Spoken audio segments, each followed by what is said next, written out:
xal seen diggante ba opposition mun a challenge nguur bi comme il faut nguur bi aussi di exercer le pouvoir comme il faut te jafe-jafe yooyu ñu dépassé ko en fait. d'accord naa ci yow ñun suñu jaar-jaar je crois que xam nañu ne jafe-jafe yi opposition di am ci dëkku Afrique yi man nag xam naa ne bu dee man rek galgaluñ duñ fi galgal benn opposant boo xam ne dañ koy galgal parce que dañuy bañ mu compétir parce que en définitive li ma gëm mooy na ku nekk ni ko président Abdou Diouf doon waxee ma koy ñaanal yàlla may ko wér-gu-yaram ak gudd fan jàkka jaa ngi noonu ku ne na noot bu ñu ko waxee depuis multipartisme intégral ba tey foog naa ne Sénégal li fi nekk ci ay parti politique kenn xamul nu mu toll récemment ci élection législative yi fi ñu waroon mën a defee ci waxtaan kese une économie de 7 milliards defuñu ko lu tax parce que parti politique yu bari liste yu bari ñu ne leen nañu fexe ba réduire bulletin bi mu bañ a nekk bulletin bu mag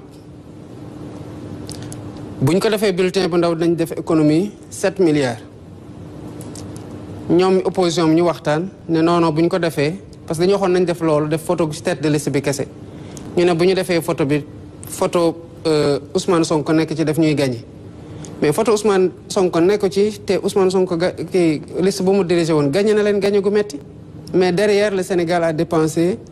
7 milliards yoo xamante ne mënoon na ñàkk ci waxtaan pourtant on leur a tendu la main man j'ai saisi le conseil constitutionnel pour xool ndax mënoon naa ko def conseil constitutionnel ne ma ci li yoon wax mënoo ko def ma xam ne mënumaa wàcc yoon ma nangu ko. Le statut de l'opposition c'est dans la constitution nii waroon na fekk loi am bu yàgg parce que 2016 la ba tey léegi mu def fukki at yoo xamante ne constitution wax na statut de l'opposition am ñi fi nekkoon teguñu ko. defar nañu terme de référence su dialogue journée du dialogue national bii ñëw tey mooy le 4 avril journée dialogue national c'est le 28 mai lan moo tax ñu def terme de référence yi dès à présent dama wax ministère de l'intérieur xool leen lan mooy sujet de discussion yi nga xamante ne parti politique yi ak société civile yàgg nañ coo waxtaan te amuñu ci ay consensus yu fort maanaam luy andi toute cette énergie négative ci ay tiraillement ay complot ak leneen loo xamante ne ñu ngi koy defalante ci langue politique bi donte nag c'est pas un jeu d'enfant de cœur la politique mais war na am un gentleman agreement boo xamante ne ci entre sénégalais war nañ ci tënku ñun ñëpp ñu defar un projet de terme de référence ma jox ko au pôle juridique de la présidence qui sont mes conseillers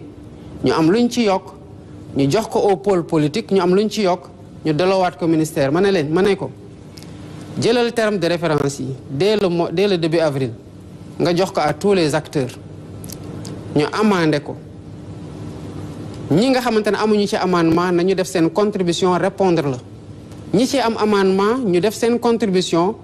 yokk ci amendement yi def contribution ci amendement yi ñu jox leen weer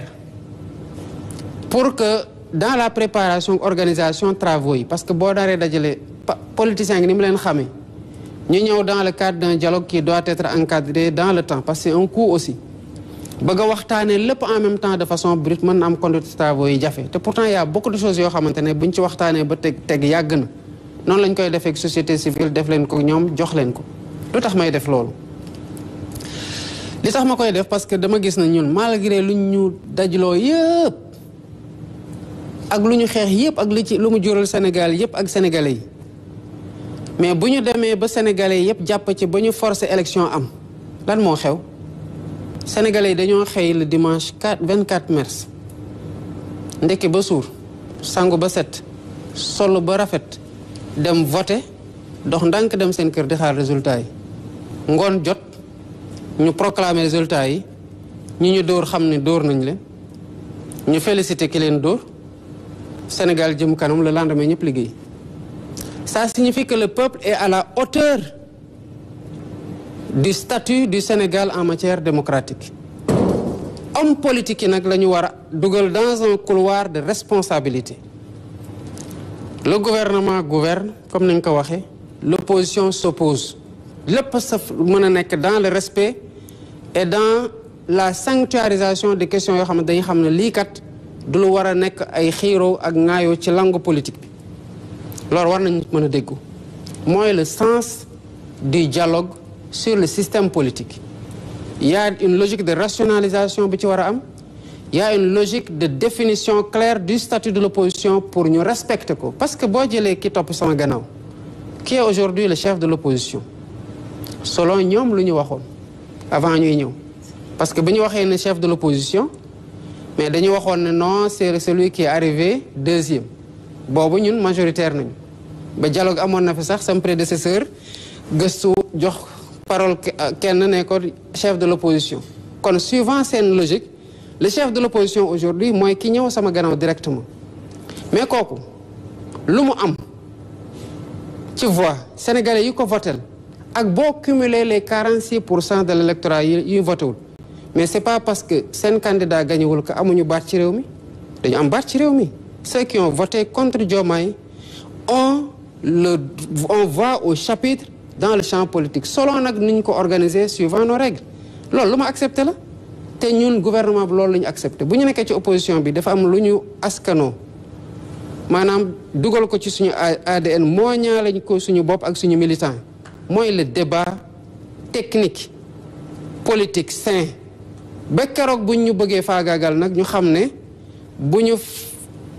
résisté wul dañuy faagaagal ci rek dama maa fi toog maa fi war a toog yéen bokk leen ci te ñuy ay sénégalais ñun ñëpp moo waral loolu li am yëpp am soxlaatuñu loolu parce que le Sénégal est déjà subir na lu bari ci contre ko ci loolu mais alhamdulilah le peuple a été à la hauteur def na lu mu war a def ba fu mu toll nii woy guñ ci am mooy woy gu rafet nañ ko sàmm te c'est le sens du dialogue auquel j'appelle le 28 mai am yaakaar que acteurs dinañ ci répondre sans suspicion avec le même niveau de responsabilité bi ñu leen ciy woowee. am na solo loolu monsieur le président toujours ci wàllum politique bi ma bàyyi Mohamed Diallo bu Senweb mu poser question s'il vous plaît une question monsieur. Monsieur le président si wàllum réforme institutionnelle waxoon ngeen fi poste vice-président fan ngeen si toll ak renforcement des pouvoirs du premier ministre.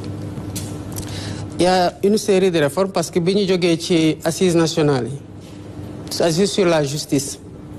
am na ay consensus yu bëri yoo xam ne partant de ce qui a été déjà fait comme travaux parce que nañu fàttali ko en 2013 il y a eu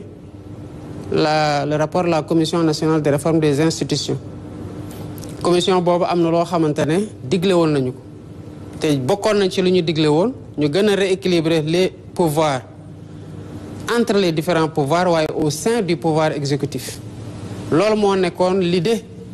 de la vice-présidence ci buñ koy proposer ak ci niñ ko waroon fale les assises ont eu des consensus bu ñu paree dama ne balaa ñuy demaat